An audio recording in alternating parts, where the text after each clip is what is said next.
Miquel Aguiló fou un fidel col·laborador de Portula des de la primera època. Entre moltes d'altres coses va fer una fantàstica portada per al número 50 i també va crear el logo per a Marratxipèdia. Un gran dibuixant, una gran persona, un gran amic. Miquel Aguiló i Pellicer neix a Calvià, dia 6 d'agost del 1951. Viu al Pont d'Inca des de 1975, quan es va casar. Es dedicà a l'hostaleria entre 1965 i 2011. Des de sempre, es recorda pintant. Se va reafirmar com a dibuixant de portades de discos. Després va assistir a Arts i Oficis, entre 1976 i 1978. Recorda especialment el professor de dibuix Calvo Carrión.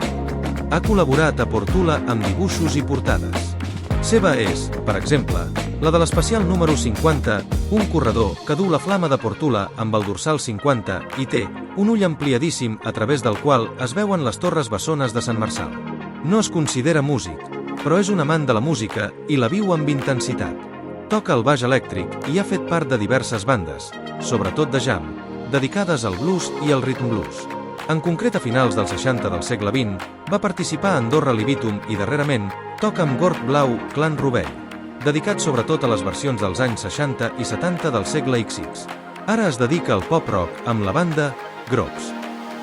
No s'ha dedicat a la música tot el que hagués volgut, perquè l'hostaleria li ha pres molt de temps.